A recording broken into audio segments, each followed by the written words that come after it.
ওয়া রাহমাতুল্লাহি ওয়া বারাকাতুহু। আর একটু কানে দেন। নাহমাদুল্লাহ রাব্বাল আলামিন ওয়া উসাল্লি ওয়া সাল্লিমু আলা রাসূলিহিল আমিন। فقد قال الله تعالى في كلامه المجيد وفرقانه الحميد। সবাই মহব্বতে প্রাণ খুলে আমার সঙ্গে বলুন, আউযু বিল্লাহি মিনাশ শাইতানির রাজীম। বিসমিল্লাহির রহমানির রহিম। ওয়ালাকাদ খালাকনাল ইনসানা মিন সুলালাতিন মিন তিন ثم جعلناه نطفة في قرار مكين ثم خلقنا النطفة علقة فخلقنا العلقة مضغة فخلقنا المضغة عظاما فكسونا العظام لحما ثم أنشأناه خلقا آخر فتبارك الله أحسن الخالقين. إن الله وملائكته يصلون على النبي يا أيها الذين آمنوا صلوا عليه وسلموا تسليما. সকলে ধীরে ধীরে হিম পড়েন, আল্লাহুম্মা সাল্লি আলা মুহাম্মাদ ওয়া আলা আলি মুহাম্মাদ كما صليت على إبراهيم وعلى آل إبراهيم إنك حميد مجيد. اللهم بارك على محمد وعلى آل محمد كما باركت على إبراهيم وعلى آل إبراهيم إنك حميد مجيد. মন যদি দিতে হয় নবীকে দিও, ভালো যদি বাসতে হয় নবীকে বাসো, নবীকে বাসো। তোমার কষ্ট যাতনা, তোমার দুঃখ যাতনা যিনি সইতে পারেন না, আহা ওই নবীজির পরে সবাই দরুদ পড়িও।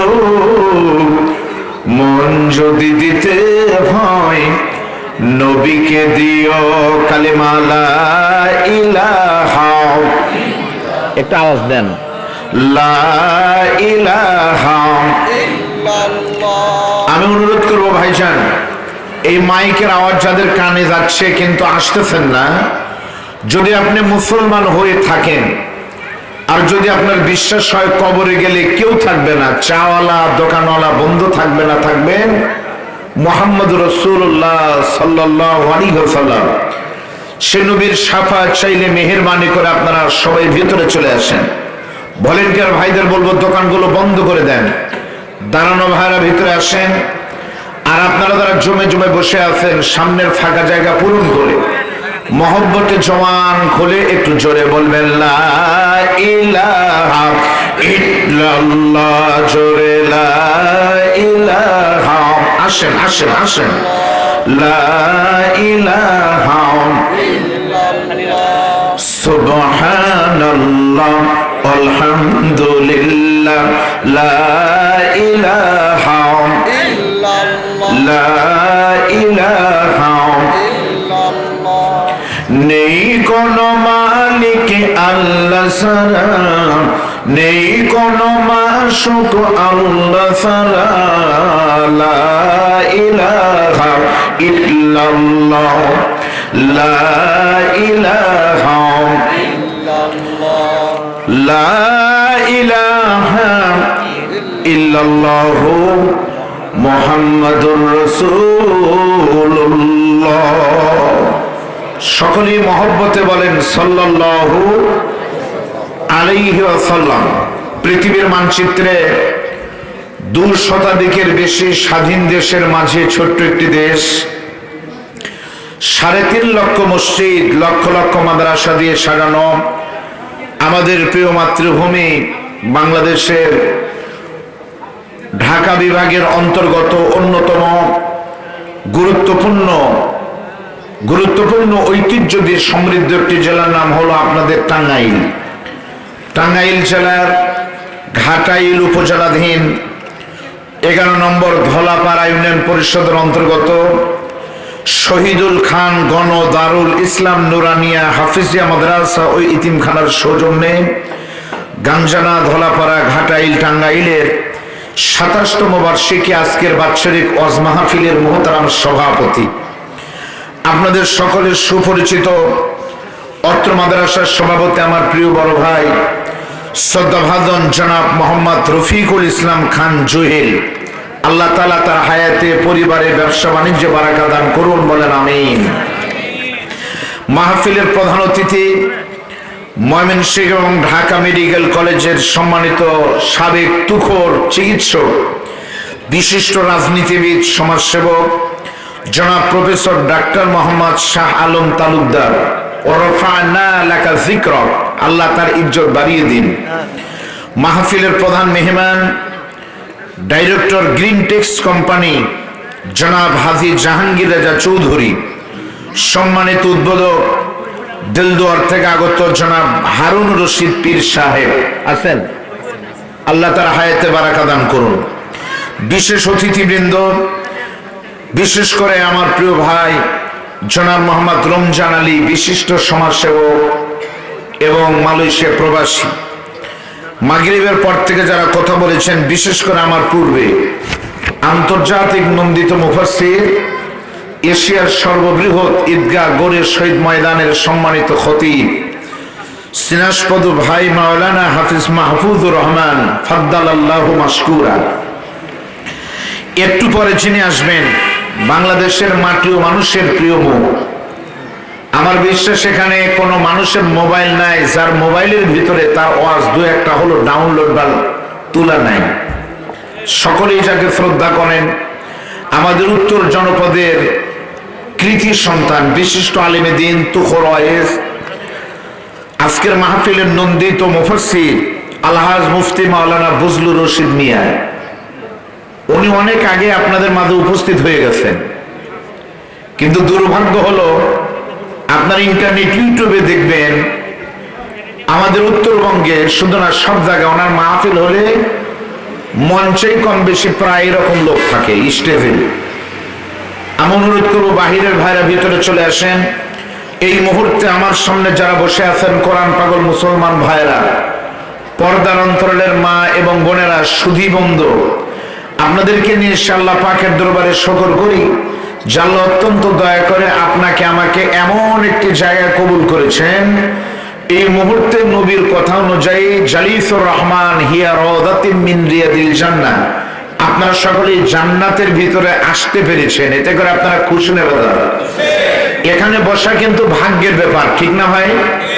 অনেক লোক কিন্তু বাড়ি থেকে নিয়ত করে বের হয়েছে, বলে এসেছে যে আমি যাচ্ছি মাহফিল শুনতে, গান জানায়, কিন্তু তাদের সৌভাগ্য হয়নি, তারা বাহিরে ঘুরবে, এখানে বসতে পারবে না।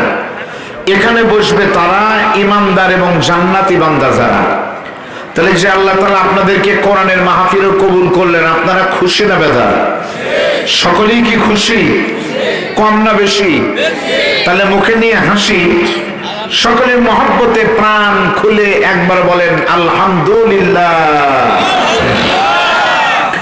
দরুদ এবং সালাম পেশ করি নবীজির প্রতি।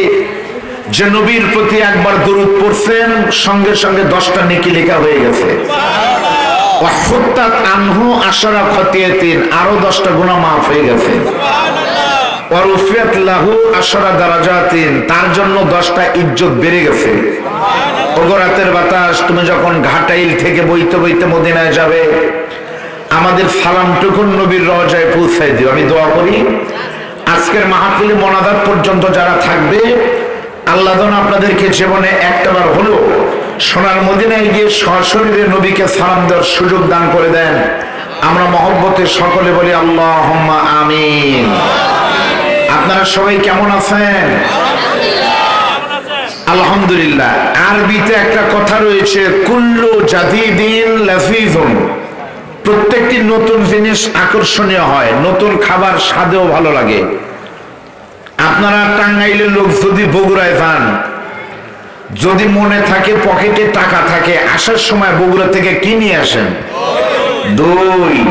সারেলে টান দে বলেন দই, ঠিকই তাই।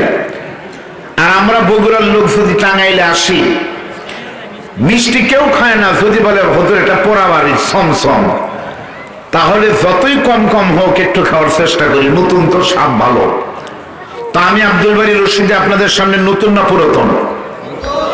আপনাদের এলাকায় হয়তো বা নতুন, কিন্তু আমি আপনাদের এলাকায় মাহফিল করেছি ঘাটাইলের ভিতরে। গতবার আসলাম ডুবাইলে 2 দিন ব্যাপী মাহফিল। প্রথম দিন মাওলানা মামুনুল হক ছিলেন, দ্বিতীয় দিন আমি ছিলাম। আমাদেরকে হেলিকপ্টার দিয়ে নিয়ে আসলেন। আজকের প্রধান বক্তা যিনি, উনিও ছিলেন। এরপর আপনাদের এলাকায় আমি পরশুদিন মাহফিল করেছি আপনাদের মধুপুরের কাকরাইদের পরে জলছত্র আমলিতলা, এরপর এখানে কলিয়া না কালিয়া আছে আপনাদের এই এলাকায়, কথাই শোনো কলিয়া, তারপর ফুলবাড়িয়ার আসিম বাজার। আমার মাহফিল বেশি ধনবাড়ি, টাঙ্গাইল, মধুপুরে, কাকরাইল, কুড়াগাছা, বিষ্ণাইপাল, পিরোজপুর, জটাবাড়ি, অনেক মাহফিল নতুন পুরাতন করেছি। আপনার মেহেরবানি করে বাহিরের লোক ভিতরে চলে আসেন। বক্তার আকর্ষণে আসলে শুধু ওয়াজিব শুনবেন, নেকি হবে না।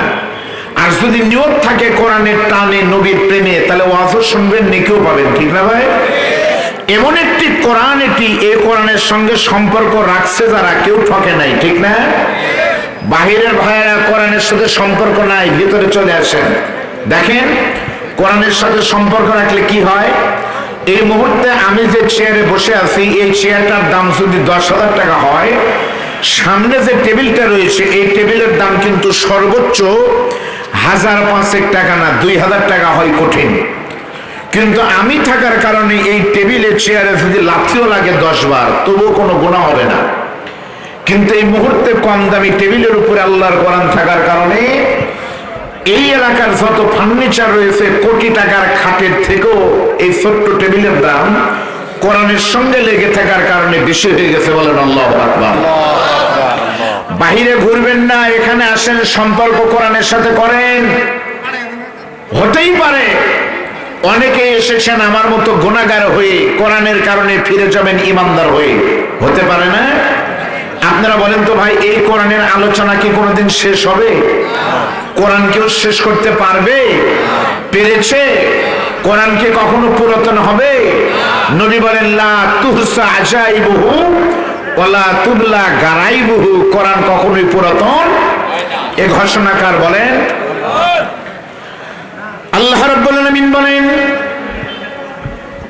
উল্লাউ কানাল বাহরু মিদাদান লিকালিমাতি রাব্বি লানাফিদাল বাহরু ক্বাবলা আন তানফাদা কালিমাতু রাব্বি ওয়ালাউ জিনা বিমিসলিহি মাদাদা।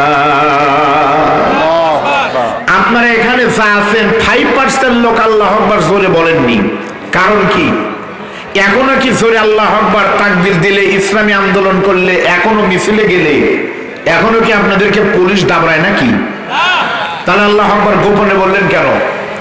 শোনেন, একবার আলহামদুলিল্লাহ সুবহানাল্লাহ একবার জোরে বলবেন। নবী বলেন সুবহানাল্লাহি তামলাউল মিজান, আলহামদুলিল্লাহি তামলানে মা বাইনাস সামাওয়াতি ওয়াল আরদ। একবার জোরে বললে আসমান জমিনের মাঝে ফাঁকা জায়গা আল্লাহ নেকি দিয়ে ভরায় দিবে। সুবহানাল্লাহ। এরপরে যারা আল্লাহু আকবার বলে না, তারা হয় ঠোসা, না হলে অন্য কিছু। একটু জোরে তাকবীর দিতে হবে, পারবেন আপনারা? প্রথমে তাকবীর দিবেন যারা এখানে বসে আছেন, যাদের বাড়ি এই গান জানা না, গান জানার লোক যারা, তারা দেন তো, বাহিরের লোক না, গান জানার অধিবাসী আপনারা দেন। লিল্লাহি তাকবীর। গান জানার বাহিরে যারা, তারা এবার বাজনা বাজায় জোরে দেন লিল্লাহি তাকবীর। বুঝা গেল না? সমান সমান হয়ে গেল। সকলেই মহব্বত করে একটু হাতটা টান টান করে তোলেন তো ভাই, একটু জোরে তোলেন। আর একটা আওয়াজ দেন তো ভাই। সকলে হাত তোলেন, হাতটা একটু নাড়ান তো ভাই, নাড়ান।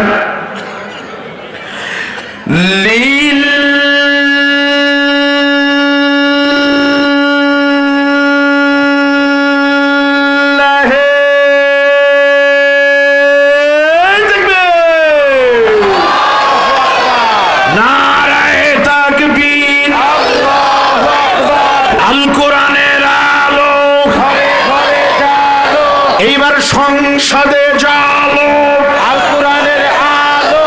কোরআন আছে যেখানে, আমরা আছি সেখানে। কোরআন নাই যেখানে, আমরা নাই সেখানে। লিল্লাহি তাকবীর। কষ্ট হলো?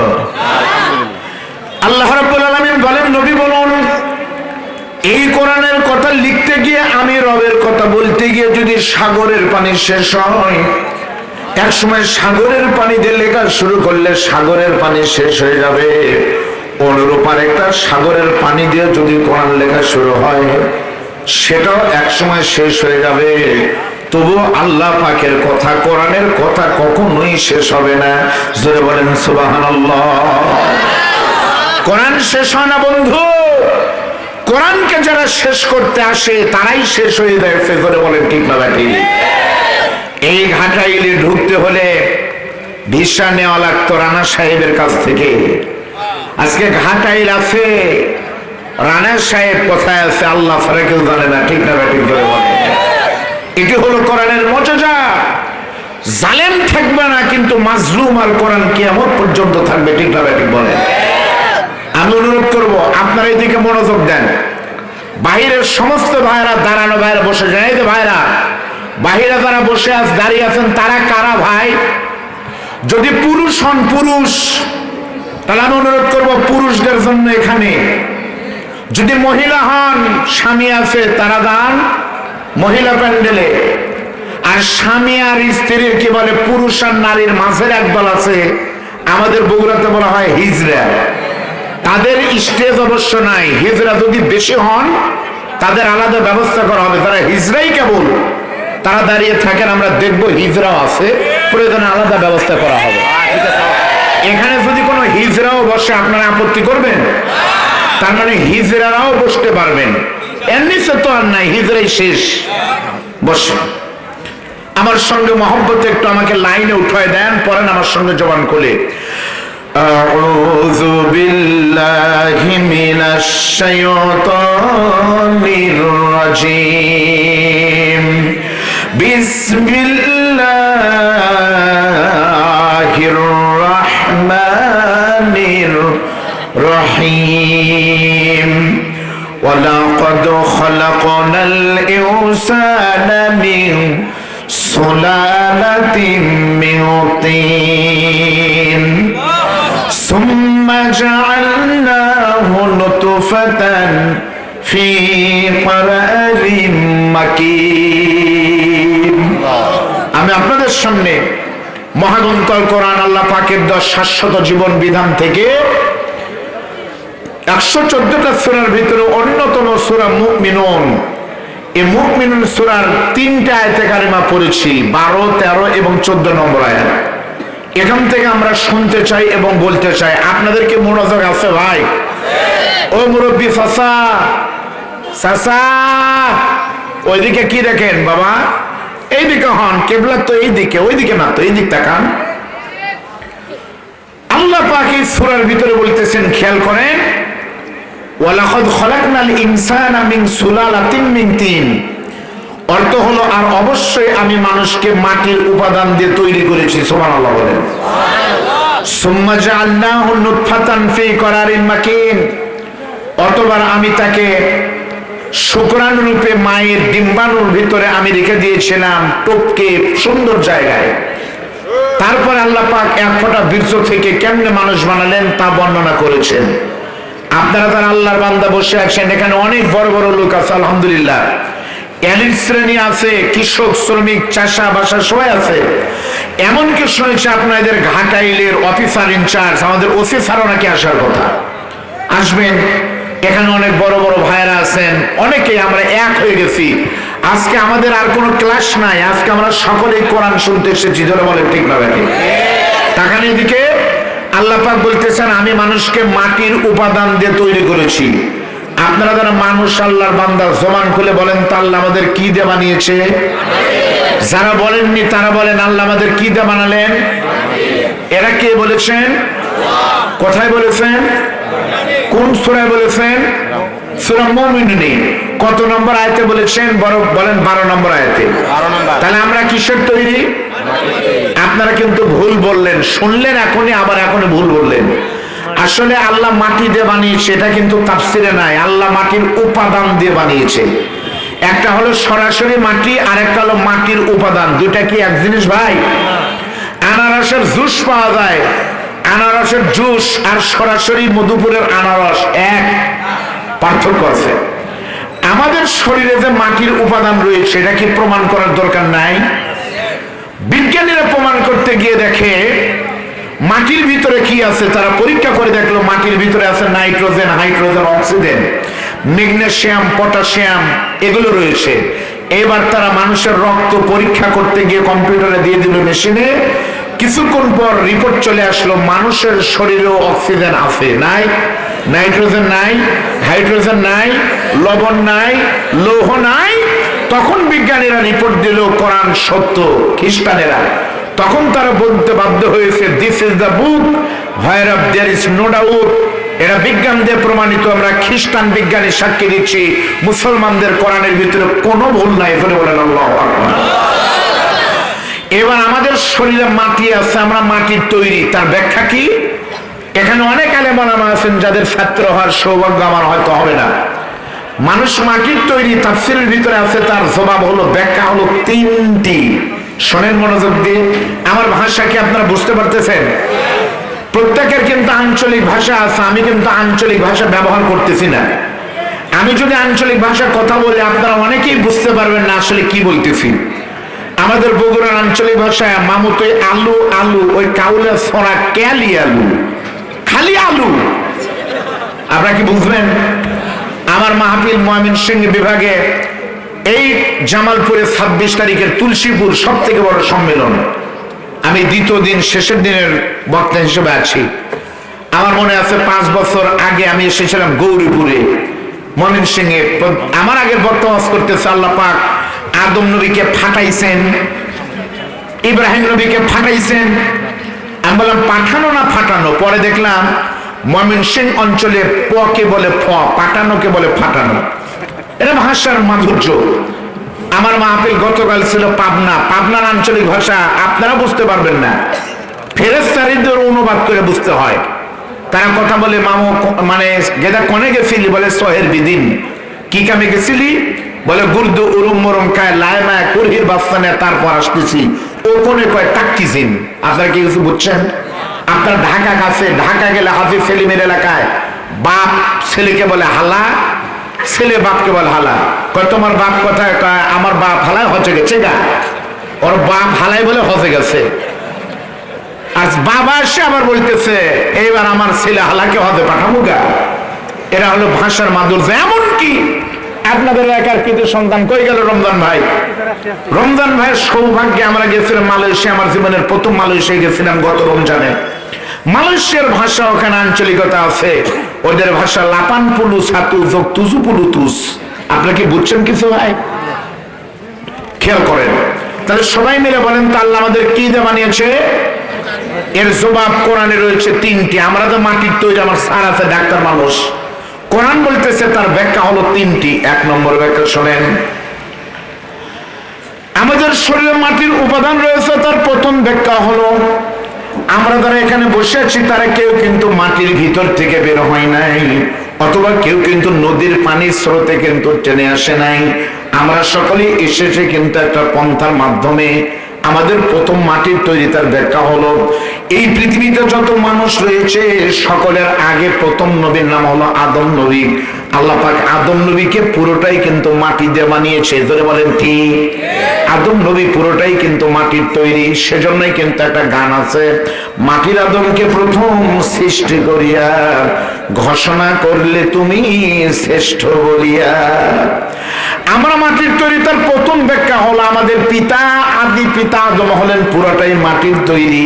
যেহেতু আমাদের শরীরের ভিতরে মাটির উপাদান রয়েছে, মাটি আছে, সেজন্য কিয়ামত পর্যন্ত যত আদম সন্তান দুনিয়াতে আসবে মাটি বাবা হওয়ার কারণে সন্তানেরাও মাটি হবে। আমরা মাটির তৈরি, প্রথম ব্যাখ্যা। আমার বাপসা বাবার সঙ্গে রক্তের মিল থাকার কারণে আমিও তা। জোরে বলেন ঠিক না ঠিক? এখন কেউ যদি বলে আমার বাবার রক্তের সঙ্গে আমার কোনো মিল নাই, আমাদের বগুড়াতে একটা গালি দেয়, বাবার রক্তের মিল নাই, তুমি কি তাহলে অবৈধ? কি বুঝতে পারছেন? বলার দরকার না, বুঝছেন তো? আমার বাংলাদেশে যারা বিশ্বাস করে আপনার ডারউইনের বিবর্তন বা ডারউইনের বিবর্তনবাদে লেখা আছে মানুষ এসেছে বানর থেকে, বলেন নাউজুবিল্লাহ, তাই না স্যার? এই বিবর্তনবাদ পড়ানো হতো গাঞ্জানা প্রাইমারি স্কুলে। মুসলমানের বাচ্চারা শিখতো আমরা মাটির তৈরি, কোরআন সে বলতেছি কাফের হয়ে যেত, কিন্তু কিছুই বলা যায়নি, বললেই ঘুমান্ত হুজুর জেলখানায় গিয়ে হাজির। 5 তারিখের পর আমরা দেখেছি এই বইগুলো ছাপানো হতো ইন্ডিয়াতে, কলকাতাতে, উড়িষ্যাতে। সেজন্য তারা স্লো ভাবে আমাদের বাচ্চাদের কাফের বানাতো। আলহামদুলিল্লাহ এখন আর বাংলাদেশের বই দিল্লিতে ছাপা হবে না। এতদিন পর্যন্ত বাংলাদেশ চলেছিল নরেন্দ্র মোদীর আইন দিয়া, আগামীতে বাংলাদেশ চলবে কোরআন এবং মদিনার সনদ দিয়া। বলেন কথা ঠিক না? আমাদের শরীরে মাটির তৈরি, তার প্রথম প্রমাণ হলো আমার বাপও মাটি, আমিও মাটি। প্রথম ব্যাখ্যা চলে গেল। দ্বিতীয় নম্বর ব্যাখ্যা হলো এই যে আমার স্যার এখানে বসে আছেন, প্রধান অতিথি, অত্যন্ত গুণীজন সজ্জন ব্যক্তি, কিন্তু আপনাদের এলাকার কিছু সন্তান। তালুকদার সাহেবকে দেখেন কি সুন্দর মানুষ, একেবারে গোলাপের মতো। এই মানুষ যখন জন্ম হয়েছিল, আমি আব্দুল বাড়ি যখন এসেছি, আমাদের সকলের আসার লাইন কিন্তু মা বাবার বৈধ মিলনের মাধ্যমে, ঠিক না? সেজন্যই কিন্তু একটা গানে আছে, বাবা আনন্দে মাতিয়া সাগরে ভাসায়া সেই যে চলে যায় খবর লয় না, মাজন ধরিয়া উদরে কতই কষ্ট করে, 10 মাস পরে পায় প্রসবের বেদনা, এমন দরদি ভাবে কেউ হবে না আমার মা। সর্বপ্রথম আমি আপনি কিন্তু ছিলাম বাবার বীর্য। বলে দেখেন ডাক্তার সাহেবদের বিজ্ঞান বলতেছে, কোরআনে একই কথা বলতেছে, আমাদের প্রথম উৎপন্ন হয়েছে কিন্তু শুরু হয়েছিল বাবার বীর্য দিয়ে। আর মানুষের বীর্য কিভাবে কিন্তু হয়? স্বামী স্ত্রী একটা বৈধ মিলন হলো, আপনাদের গাঞ্জানা গ্রামে মিলন হয়েছে, সেই দিনই বাবার বীর্য শুকরানো কিন্তু মায়ের জোড়াইতে ঢুকে গিয়েছিল। সেই দিন কিন্তু স্বামী স্ত্রী কেউ টের পায় নাই কি হয়ে গেল। মেয়েটি বুঝতে পেরেছিল পরের মাসে যখন মাসিক হওয়ার কথা যখন হয়নি, তখন বিবি স্বামীকে বলতেছে, স্বামী গো আমি কি মা হতে চলতেছি নাকি? স্বামী ধমক দিয়ে বলতেছে এখনো 3 বছর, তার আগে কোনো সুযোগ নাই। কিন্তু আরো 1 মাস চলে গেল, তখন অসুস্থ, মাসিক হয় না। বিবি তখন আশ্চর্য হয়, জিজ্ঞাসা করতেছে স্বামী গো আপনি মুহূর্তে কোন জায়গায় আছেন? স্বামী তখন মোবাইলে বলতেছে বিবি আমি রয়েছে ঘাটাইলে। স্বামী বলতেছে ঘাটাইল থেকে আসার সময় আমার জন্য একটা যন্ত্র কিনে আনবেন, ডাক্তারের দোকানে ফার্মেসিতে পাওয়া যায়, নাম হলো ইজি বেবি টেস্ট, সন্তান পরীক্ষা করা যায়। সে যন্ত্র কিনে যখন বাড়িতে এনেছে, আপনার বিবি ঘুম থেকে উঠে সকালবেলা ফজর নামাজ পড়ার পর সকালের প্রথম পেশাবটা একটা মগের ভিতরে ভরে নিয়ে ওই পেশাবের ভিতরে যখন ইজি বেবি টেস্টটা যখন ছেড়ে দিয়েছে, চুবিয়ে দিয়েছে, শর্ত হলো 1 মিনিট পর তুললে পারে যদি পেটের ভিতরে সন্তান থাকে, যদি বীর্য থাকে, তাহলে একটা গ্রিন সিগন্যাল, সবুজ রঙ। আমার এই কাঠি সাক্ষী দিচ্ছে আমার পেটে কিন্তু সন্তান এসেছে। এখান থেকে আপনি কি বুঝলেন? পৃথিবীর প্রত্যেকটা মানুষ আসে কিন্তু বাবার শুক্রাণু অথবা বীর্য থেকে, আর মানুষের বীর্য উৎপন্ন হয় কিন্তু রক্ত থেকে, আর মানুষের রক্ত উৎপন্ন হয় কিন্তু খাদ্য থেকে। এবার সকলে বুঝে থাকলে বলেন তো, পৃথিবীর সমস্ত খাদ্য উৎপন্ন হয় কোথায় থেকে? স্যার ঠিক আছে তো, আপনি থাকার কারণে আমার টেনশন হচ্ছে। ডাক্তারি থিওরি যদি ভুল হয়, এগুলো তো বিজ্ঞানী থিওরি। বলে দেখেন, বলেন সবাই। শুক্রাণু তৈরি হয় রক্ত থেকে, রক্ত আসে খাদ্য থেকে, আর খাদ্য আসে মাটি থেকে। সব খাবার, ঠিক না? সব খাবার। আপনাদের এক টাইমে আনারস হয়, হলুদ হয়, আবার কলাও হয়, সব মাটি থেকে, ঠিক না ভাই? আমি নীলফামারীতে ওয়াজ করছিলাম যে সমস্ত খাবার মাটি থেকে হয়। আমার সামনের এক মুরব্বী বুঝানোর সম্ভব হলেন, আমি পারলামই না। উনি বলতে তো সব খাবার মাটি থেকে হলে হতে পারে, কিন্তু বিড়ি সিগারেট মাটি ছাড়াই হয়। রমজান ভাই সামনে আসেন। ঠিক আছে, দুনিয়া থাকার জায়গা না। দেখেন কি অবস্থা, মাটি থেকে হয়। আপনারা বলেন বিড়ি সিগারেট মাটি ছাড়া হয়? মাটির উপরের কাগজ, কাগজ হয় বাঁশ থেকে। বাঁশ হয় কোন জায়গায়? ভিতরে তামাক, তামাক হয় কোন জায়গায়? রংপুর অথবা কুষ্টিয়া যায়। দেখেন কোথায় হয়। আপনারা অনেকে মন খারাপ করতেছেন, হুজুর 17 বছর পর ভোট আসতেছে, আর ভোটের আনন্দই হলো বিড়ি আর সিগারেট আর রং চা খাওয়া। আপনি ভোটের আগে আমাদের বিরুদ্ধে ওয়াজ করবেন না ভাই। আপনারা 17 বছর পর চান্স পাইছেন, বিড়ি খায় ভোট দিবেন, আমার আপত্তি তাতে নাই। আমার কোনো প্রার্থী ঘাটাইলে নাই। আমি আপনাদের বিরুদ্ধে যাব না। বাংলাদেশ এমন একটা দেশ, যে দেশে একটা হাঁসের মাথা খেতে লাগলে খরচ হয় 500 টাকা হাঁসের দাম। একটা মুরগি খেতে গেলে মাথার দাম 200 টাকা। আর ভোটের আগে মুসলমানের মাথা কিনতে খরচ মাত্র 20 টাকা। কয় টাকা খরচ? একটা একটা লোনটা বিস্কিট, একটা বিস্কিট 5, একটা রংসা 5, একটা পান 5, আর একটা টান 5। Vote MP 5। যারা বলেন ঠিক না ব্যাটা? খেয়াল করবেন আমার দিকে। দ্বিতীয় নম্বর শর্ত বললাম কিন্তু মানুষ মাটি থেকে হয়। বুঝতে পারলেন আপনারা? কিন্তু সত্যি তাফসীর ইবনে কাসিরের ভিতরে আছে মানুষ মাটির তৈরি মুরব্বী। তার প্রমাণ কিন্তু আরো সুন্দর। 3 নম্বর হলো এই যে আমার বড় ভাই, আজকে আমার বলতে খুবই কষ্ট হচ্ছে, এখানে শহীদুল খান গণদারুল এই উলুম মাদ্রাসা মাত্র 6 মাস আগে কিন্তু শহীদুল খান দুনিয়া থেকে বিদায় নিয়েছে। আজকে যদি শহীদুল ভাই এখানে থাকতেন, তাহলে এখানে বসে থাকলে কিন্তু খুবই আনন্দ হতো। কি ভাই? শফিকুল ভাই, আলহামদুলিল্লাহ, উনি কিন্তু দুনিয়ার সফর সংক্ষিপ্ত করে কবরে গিয়েছে। আমি শফিক ভাইয়ের কবরটা জিয়ারত করে আসলাম একটু আগে। খেয়াল করেন, এই শফিকুল ইসলাম যখন মায়ের পেটে ছিল, আমার আল্লাহ তখন ডাক দিয়ে বলেছিল, ফেরেশতারা রে, আজকে স্বামী স্ত্রীর মিলনের মাধ্যমে কাঞ্চনা গ্রামে একটা সম্ভ্রান্ত পরিবারের শফিকুল নামে একটা মানুষের জন্ম হলো আমার বান্দা। এই শফিকুল দুনিয়াতে বিশাল বড় সরকারি অফিসার হবে। শফিকুল ভাই মনে করেন 50 বছর বেঁচেছে। 50 বছর পর শফিকুল মারা গেলে তার কবর হবে গাঞ্জানা গ্রামে, তার মায়ের কবরের পাশে। আপনি কোথায় মারা যাবেন, কোথায় কবর হবে, এটা কিন্তু আল্লাহ কর্তৃক নির্ধারিত, কিন্তু আপনার ইচ্ছা মতো হবে না। ফায়সালা কিন্তু আগেই হয়েছে। যখন আল্লাহ বলেন শফিকুল কবরে যাবে, এই জায়গার কবর, তখন ফেরেশতারা এসে ওই কবরের মাটির ভিতর থেকে 1 চিমটি মাটি নিয়ে আপনার বাবার শুক্রাণুর ভিতরে কিন্তু মায়ের ডিম্বাণুর ভিতরে কিন্তু কবরের মাটি মিশিয়ে দেয়। বুখারীর বর্ণনা, সেজন্য নবী বলেন আল্লাহ যাকে যেখানকার মাটি দিয়ে বানিয়েছে তাকে কিন্তু সেখানেই কবর হতে হবে। পছন্দ মতো জায়গায় কিন্তু বাজেট ছাড়া আপনার কবর হবে না। প্রমাণ হলো, বাড়ি হলো বাংলাদেশে, প্রবাসে থাকে মালয়েশিয়ায়, করোনার ভিতরে মালায় গেছে মালয়েশিয়ায়, কবর কিন্তু মালয়েশিয়াতে হয়েছে। আরো সুন্দর করে বোঝাতে হলো বলবো বন্ধু, রাজনীতি মনে করবেন না। বাংলাদেশে আপমার জনসাধারণ দলমত নির্বিশেষে সকলের পরিচিত, যার পুরো নাম কিন্তু নিতে হয় না, শুধুমাত্র কোরআনের পাখি বললেই কিন্তু সকলে চিনে। বাংলাদেশে কিয়ামত পর্যন্ত বক্তার পরিবর্তে বক্তা আসবে, পীরের পরিবর্তে কিন্তু পীর হবে। কিন্তু আমার বিশ্বাস আগামী 100 বছরে আল্লামা সাইদির জন্ম কিন্তু আর হবে না। সেই কোরআনের পাখিকে জালেম কিভাবে জুলুম করে শেষ করে দিল। হুজুরের কবর কিন্তু খুলনাতে হওয়ার কথা ছিল আমার পছন্দ মতো জায়গায়, কিন্তু হুজুরের কবর খোঁড়া কবর কিন্তু জালেম বন্ধ করে দিয়ে পিরোজপুরের মাটিতে কিন্তু তাকে ঘুমিয়ে দিয়েছে। আমি দেখে এসেছি মসজিদের সাথেই হুজুর ঘুমিয়ে আছেন। আমার আল্লাহ রাখতে বলতেছে, সাইদি তোমার মায়ের ডিম্বাণুর ভিতরে তো খুলনার মাটি আমি রাখিনি, পিরোজপুরের মাটি রয়েছে, সুতরাং সেখানকার মাটি ওখানেই তোমাকে ঘুমাতে হবে। এটা কিন্তু আমার বেলায় হবে, আপনার বেলায় হবে নির্ধারিত, যেহেতু কবরের মাটি আপনার শরীরে আছে। মুফাসসিররা বলেন এই দিক থেকে সত্যি আমরা মাটির তৈরি। আপনারা সুবহানাল্লাহ আলহামদুলিল্লাহ বললে কি গুনাহ হবে? একটু জোরে বলেন আলহামদুলিল্লাহ।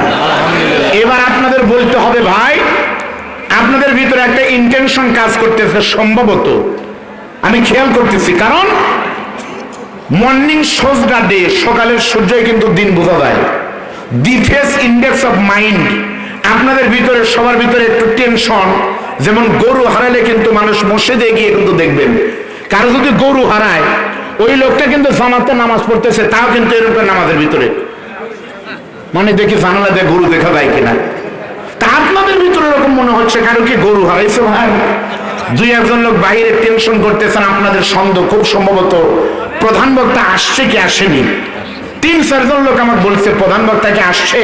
আপনাদের জ্ঞাতার্থে জানায়, আপনারা খুব খেয়াল করেন, আপনাদের গ্রামে যদি মন্ত্রী আসে, মন্ত্রী ঘাটাইলে যদি মন্ত্রী আসে, অথবা আপনাদের ঘাটাইল ক্যান্টনমেন্টে যদি সেনাবাহিনী প্রধান আসে, তার গাড়ির সামনে কি কোনো গাড়ি থাকবে না? যেরকম থাকে না সেনাবাহিনীর গাড়ি, সেনাবাহিনীর প্রধান পিছনে আছে, তার প্রমাণ হলো সেনাবাহিনীর গাড়ির সামনে কমপক্ষে প্রোটোকল অনুযায়ী 15-20টা গাড়ি থাকে। তো এরকম প্রধান বক্তাতে এসেছে, তার স্যাম্পল হলো আমি আজকের মাহফিলের বক্তা ডক্টর আব্দুল বারী রশিদি, আমি কিন্তু ওনার আপন মেয়ের জামাই, উনি কিন্তু আমার শ্বশুর। তার মানে জামাই যদি আসে, শ্বশুরকে আসে নাই, আর শ্বশুরকে রেখে আসলে পারে আপনাকে আমাকে সুস্থ অবস্থায় বগুড়া যেতে দিবেন? তাহলে আমারও তো টেনশন আছে। এ ধরো ধরো ভাই, কি দেখেন বলতেছে ধরো, হুজুর চলে এসেছে, জামাই বলতেছে। আপনারা সবাই বসেন, একটা তাকবীর দেন তো ভাই, লিল্লাহ তাকবীর, আলহামদুলিল্লাহ বলেন।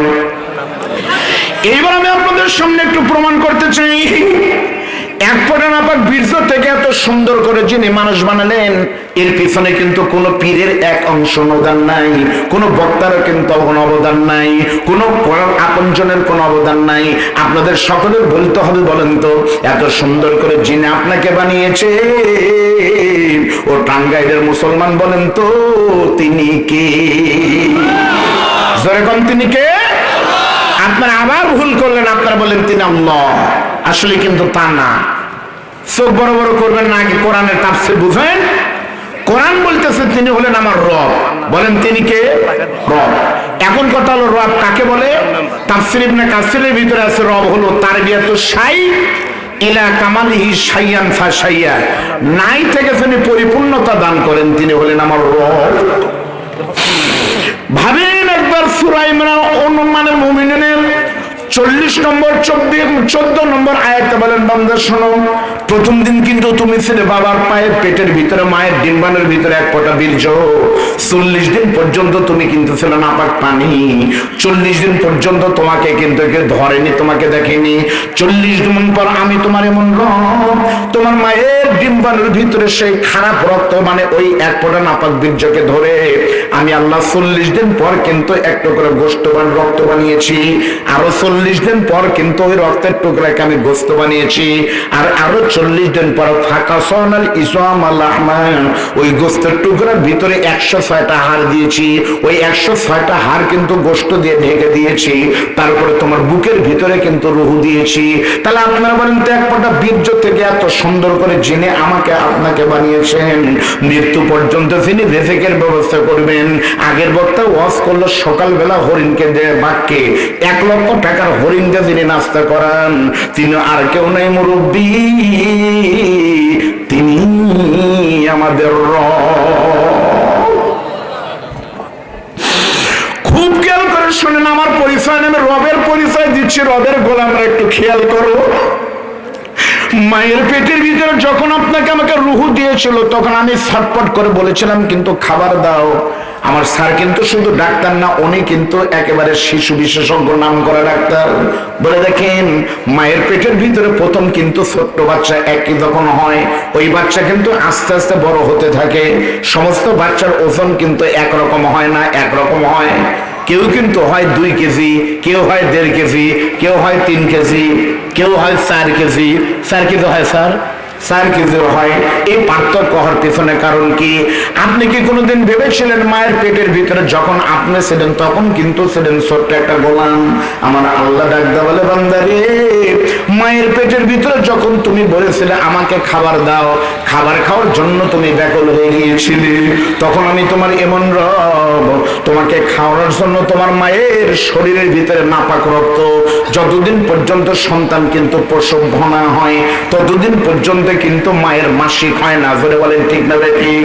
আমার আল্লাহ বলেন, তোমার মায়ের ওই নাপাক মাসিকের রক্তকে বন্ধ করে দিলাম, সেই রক্ত পেটের ভিতরে জমা করে তোমার মায়ের মাসিকের রক্তগুলোকে খাওয়ানোর জন্য মায়ের জরায়ুর ভিতর থেকে কিন্তু একটা তার বের করেছে, নারী আসলো, ওই নারীর মাথায় এসে কিন্তু বাইপাস করে তোমার নাভির সঙ্গে কিন্তু যুক্ত করে দিলাম। যখন তুমি বলেছিলে খাবার দাও, তখন কিন্তু মায়ের ওই রক্তকে আমি আস্তে আস্তে তারের মাধ্যমে তোমার পেটের ভিতরে দিয়েছি। সেই নাপাক রক্ত খেয়ে কিন্তু বান্দা তুমি দুনিয়াতে এসেছো, বড় হয়েছো। এখন প্রশ্ন হলো, হুজুর, আল্লাহ পাক চাইলে তো আমাকে আপনাকে মুখ দিয়ে খাবার খাওয়াতে পারতেন, কিন্তু মালিক কি জন্য আমাদেরকে মুখ দিয়ে না খায়, নাভি দেখা হয়েছে? মুফাসসিররা বলতেছে সিগনিফিকেন্স হলো, আল্লাহ পাক বলেন, বান্দারে, এই নাপাক রক্ত খুবই নাপাক, এই হারাম রক্ত যদি মায়ের পেটে আসার আগেই তোমার পবিত্র মুখের ভিতরে যদি সে রক্তটা লেগে যেত, তাহলে দুনিয়াতে আসার আগেই তোমার ছোট্ট কচি মুখটা হারাম লাগার কারণে নাপাক হয়ে যেত। সেজন্য আমি তোমার এমন রব, তোমার মায়ের সেই রক্তকে নাভি দিয়ে বাইপাস করে তোমার শরীরের ভিতরে দিয়েছি, কিন্তু তোমার মুখটাকে আমি পবিত্র করে ইনটেক রেখে দিয়েছি, যেন দুনিয়াতে আসার পর ওই পবিত্র মুখ দিয়ে তুমি আমি আল্লাহর পবিত্র নামের জিকির করতে পারো। আর একটা উদাহরণ দেওয়ার শেষ করবো, শুনে, এই পৃথিবীতে যতগুলো প্রাণী আছে, সব থেকে ছোট প্রাণী আমরা দেখি আমাদের ভিতরে, কিন্তু আমরা জানি মুরগির বাচ্চা। চেনেন না আপনারা? বলেন তো, মা একটা ভাই যদি একটা মুরব্বী গ্রামের মহিলা একটা মুরগির পেটের নিচে 6টা ডিম দিয়েছে, 3টা হাঁসের ডিম আর 3টা মুরগির ডিম দেয় না? মনে করেন 3টা হাঁসের বাচ্চা আর 3টা মুরগির বাচ্চা কেবল বের হয়েছে মায়ের পেট থেকে, ডিম থেকে বের হলো, ওই 6টা মুরগির বাচ্চা আর হাঁসের বাচ্চাকে রোদের ভিতরে রেখে দিয়েছেন। এমন সময় দূর থেকে একটা কাক এসে মুরগির বাচ্চা হাঁসের বাচ্চাকে যখন সবল মেরেছে, আপনি খেয়াল করে দেখবেন, হাঁসের বাচ্চা কিন্তু পুকুর থাকলে পুকুরের ভিতরে লাফ দেয়, আর মুরগির বাচ্চা কিন্তু ভয়ে ঘরের ভিতরে ঢুকে। অথচ মুরগির বাচ্চা কিন্তু কোনো প্রাইমারিতে পড়েনি, হাঁসের বাচ্চা কিন্তু কোনো নুরানি কেজি মাদ্রাসায় পড়াশোনা করেনি।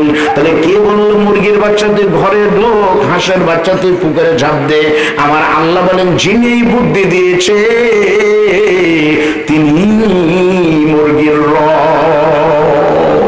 এবার বলেন তো ভাই, আমাদের বগুড়াতে কিন্তু মুরগির বাচ্চা খায়, প্রথমে খায় কিন্তু চাউলের খুদ।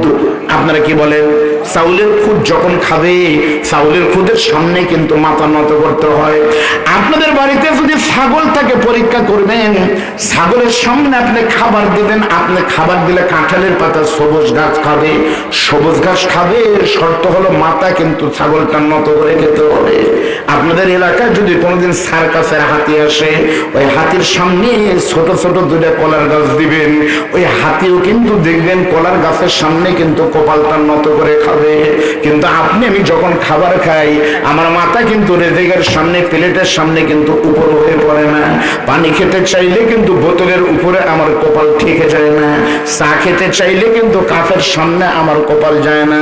তার মানে আমার রব বুঝালো, বান্দারে এই পৃথিবীর সমস্ত প্রাণী যখন খাবার খাবে শর্ত হলো তাদের মাথা নত হবে কিন্তু রেজেকের সামনে।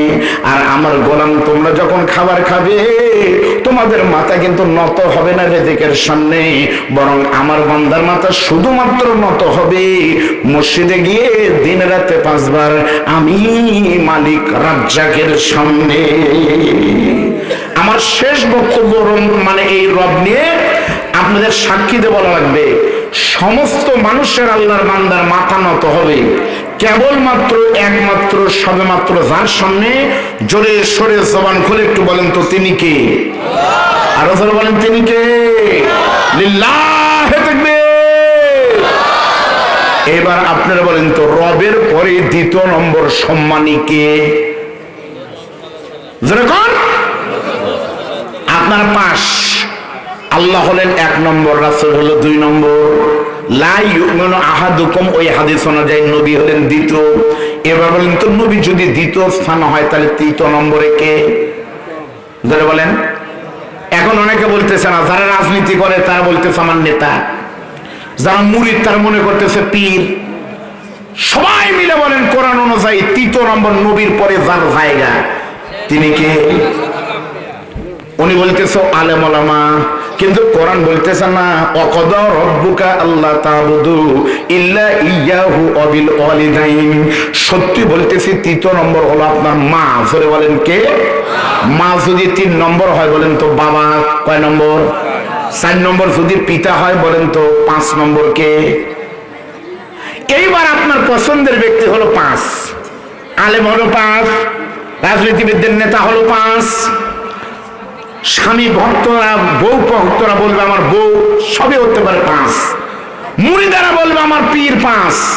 সিরিয়াল 4টে আল্লাহ ঠিক করে দিয়েছেন। শোনেন, আল্লাহ, নবী, মা, বাবা, এরপরে আপনি সিরিয়াল করেন, আল্লাহর কোনো আপত্তি নাই। কিন্তু দুর্ভাগ্য, আমার বাংলাদেশে রবের পায়ে সেজদা না দিয়ে মাজারে সেজদা দেয় এমন লোক বাংলাদেশে আছে না নাই? নবীকে বেশি ভালোবাসে, নেতাকে ভালোবাসে এমন পাগল আছে না নাই?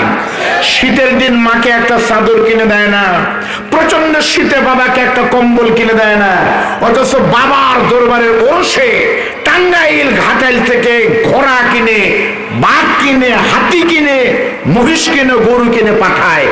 এমন ভক্তকে আপনাদের দিকে নাই? সত্যি বলতেছি, আমি নাম বলবো না, শুধুমাত্র এইটুকুন ইঙ্গিত করে বলি, বন্ধু শোনে, আমরা বগুড়ার মানুষ, যতটুকুন বুঝেছি ততটুকুন জেনেছি। সারা জীবন যদি আপনি কোনো পীরের মুরিদ না হন আপনি কিন্তু সত্যি জান্নাতে যাবেন।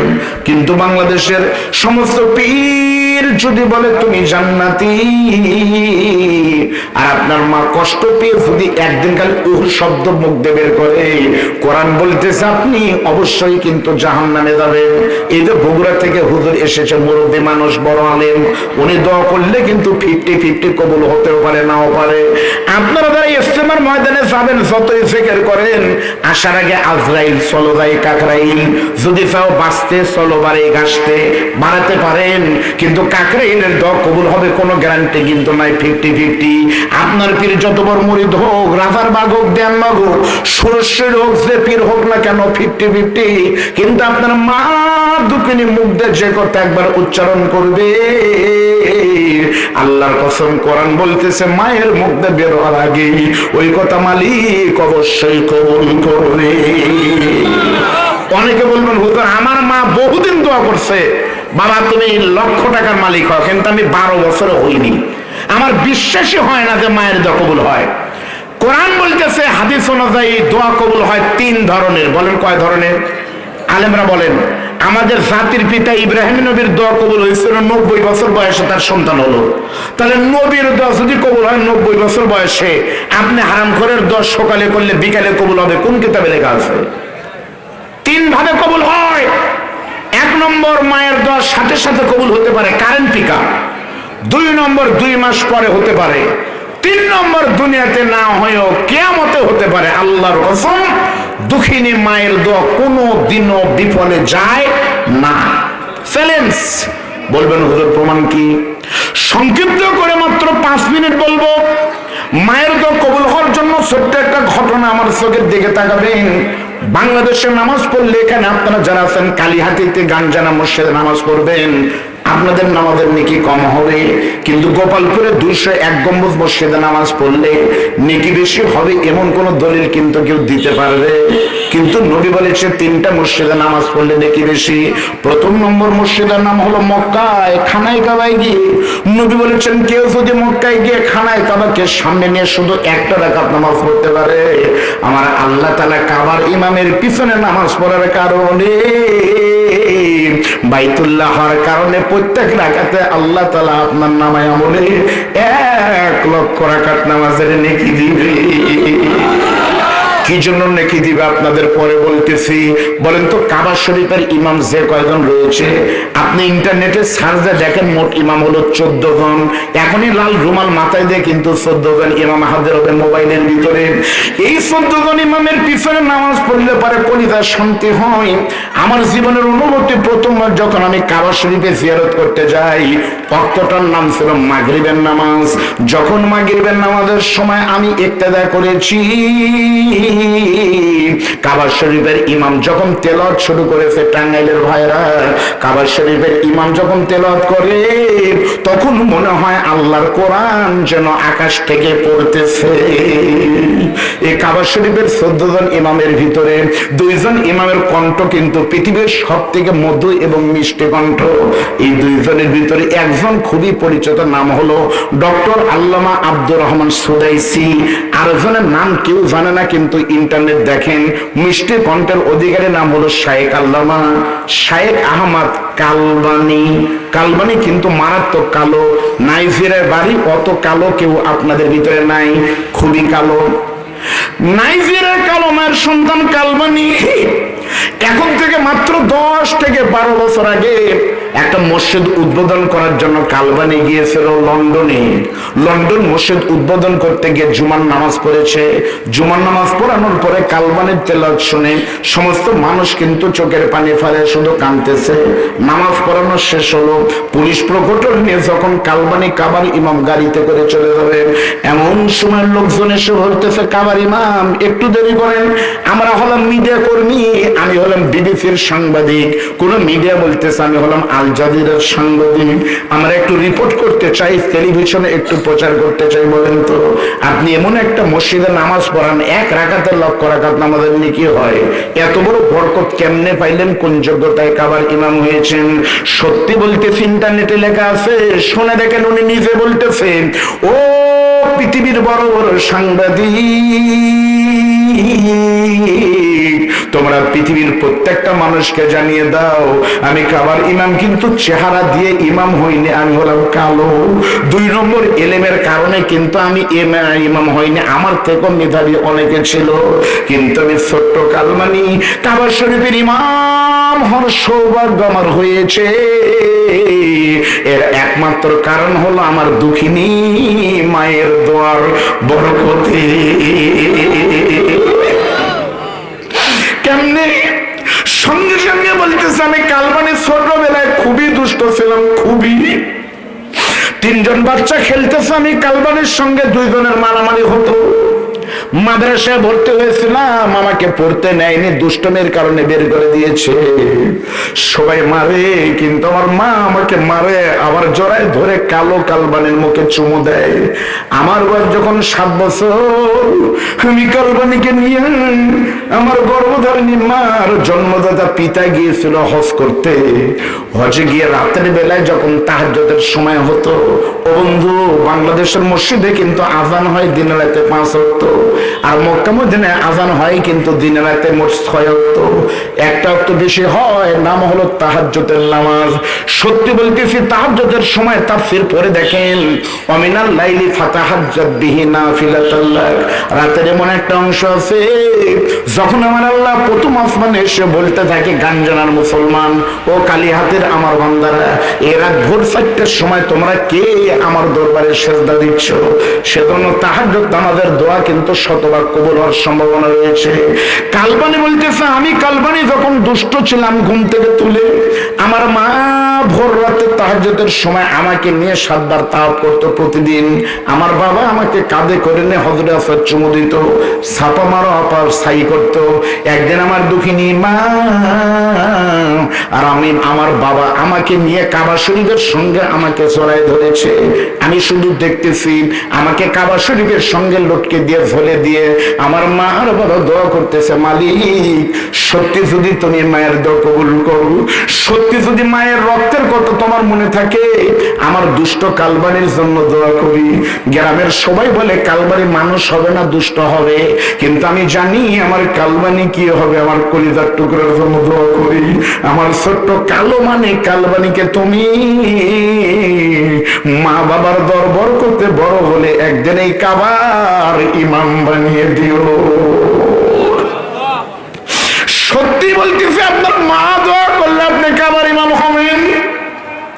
ও বন্ধু, তোমার মা দোয়া করলে তুমি বিশেষ কেরার হবা।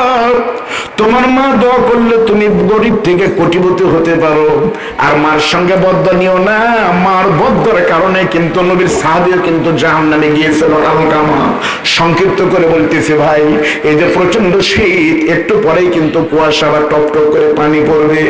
এতগুলো মানুষ আপনার এখানে আছেন, সত্যি সেই মা যাদের চলে গেছে, তাকান আমার চোখের দিকে। রাজনীতি করেন, নেতার দিকে তাকাইলে কিছু হবে না। মুরিদ হয়েছেন, পীরের দিকে তাকাইলেও কিন্তু কিছু হবে না। কিন্তু নবী বলেছে, শুনে নাও, কোন মানুষ যদি মায়ের মুখের দিকে রহমতের নজরে একবার তাকায়, একবার তাকানোর কারণে আল্লাহ তাআলা তার নামায় আমলে নগদ একটা কবুল হজের সওয়াব দেয়। এ মা বাপ যাদের কবরে গেছে ভাই, আপনার মার কবরে কিন্তু শুধুমাত্র একটা নীতি কম হয়ে গেছে। সেজন্য আজকে রাতের বেলা, আজ 10 তারিখ, আপনার মায়ের কবরে হয়তো গাঞ্জানা গ্রামে ফেরেশতারা এসে আপনার মাকে রুটিন করে প্রতিদিনের মতো কিন্তু পিটন দিচ্ছে। সূরা নাবা পড়ে দেখেন, কোরআন বলতেছে জাহান্নামীদের কবরে হামিম খেতে দেয়। হামিম শব্দের অর্থ এমন গরম পানি, যে গরম পানি খাওয়ার সঙ্গে সঙ্গে আপনার দুঃখিনী মা মুহূর্তের ভিতরে ঝলসে পড়ে নাশ্বাস হয়ে যাচ্ছে। গস্সাকা শব্দের অর্থ হলো গরম দুর্গন্ধযুক্ত পুষ। এমনও হতে পারে আপনাদের মা কবরে আছে, একটা নেকের জন্য বড় বিপদে আছে। আপনার মা কাঁদতেছে, বলে মালিক রে, আজকে গাঞ্জানা গ্রামে করণের মাহফিল হচ্ছে, যদি আমার সন্তান একটা নেকি দিতে পারে, আমি আল্লাহ তাআলা আজকে থেকে বলতেছে আমার সন্তান নেকি দিবে। বিশ্বাস করেন, আপনার মাকে ফেরেশতারা ধরে নিয়ে এসেছে। এই মাঠের ভিতরে আপনার মা কিন্তু আপনার দিকে তাকিয়ে বলতেছে, বাবা রে, আর কোনোদিন তোকে ফল কিনে দিতে হবে না, ডায়াবেটিসের ইনসুলিন কিনে দিতে হবে না, শুধুমাত্র একটা নেকি দিবি, একটা নেকি দিলে আমার কবর জান্নাত হবে। আমি একটু দেখতে চাই আপনাদের ভিতরে কার কার দুঃখিনী মা নাই। অনেকের চোখের পানি আমি দেখেছি। আমাকে নয়, মালিককে দেখেন, দেখান মালিককে। কার কার মা নাই তার একটু হাত তুলেন তো। আজ বিশেষ দিনে আল্লাহ বিশেষ ভাবে মাফ করে দিবে। হাত নামান, একটু দেখান তো কার কার পিতা নাই। ওই দোনা আমিও আছে, আমারও কিন্তু দুঃখিনী বাবা নাই। হাত নামান, আমার হাতের দিকে তাকান, মনে মনে কল্পনা করেন এটাই আপনার দুঃখিনী মা। এইভাবে মায়ের কবরে রেখে দিয়েছিলেন। আপনার বাড়িতে 10টা কম্বল আপনার বাস্কের ভিতরে, ট্যাঙ্কের ভিতরে লকারে নষ্ট হচ্ছে, কিন্তু ঘরের পিছনে দুঃখিনী ভাইয়ের কবর, মায়ের কবরে একটা কম্বল নাই, একটা বালিশ নাই। একটা কম্বল দিয়ে যান, দুঃখিনী মা ভাই আজীবন আপনার দিকে কৃতজ্ঞ থাকবে। আর কোনোদিন কিন্তু আপনার মা আসবে না, আর কোনোদিন আমার বড় ভাই শফিকুল ইসলাম গাঞ্জানায় আসবে না। কিন্তু বিশ্বাস করেন, দুঃখিনী মাকে যদি শান্তিতে রাখতে চান, আল্লাহর কসম কাম ধরে বলতেছি, কোনো মাজারে দিলে হবে না। নবীর মাদ্রাসাকে ভালোবাসেন, আপনার মায়ের কবরের জিম্মাদারি বিশ্ব নবী নিয়ে নিবে। এতগুলো মানুষ আপনাদের পরীক্ষা করার জন্য বলি, পরীক্ষা। এই গাঞ্জানা মাদ্রাসা শহীদুল খান গণ ইসলামী হাফেজি মাদ্রাসা এতিমখানায় একদিন ভোর 4টার সময় এসে দেখবেন পিছনে কি করে ছোট্ট বাচ্চারা দিনে কোরআন পড়ে কোনোদিন হাফেজ হতে পারবে না। হিফজ করার প্রথম শর্ত হলো তাহাজ্জুদের সময় কোরআন শরীফ পড়তে হবে। প্রাইমারির বাচ্চারা যখন কম্বল গায়ে দিয়ে ঘুমায়, এই মাদ্রাসার এতিম ছোট্ট ছোট্ট কোরআনের পাখি ওস্তাদেরা ঘুম থেকে তুলে দেয়। খাট নাই ওদের, একটা ছোট্ট কিছুই নাই, ওরা ফ্লোরে ঘুমায়। ওই ঘুম থেকে উঠে দোতলা থেকে নেমে পিছনে গিয়ে ঠান্ডা পানি দ্বারা টক টক ঠান্ডা, ওই ঠান্ডা পানি দ্বারা উঁচু করে কম্বল গায়ে দিয়ে তখন বলে আলিফ। বিশ্বাস করেন তাহাজ্জুদের সময় আলিফ বলে যখন ডাক দিবে,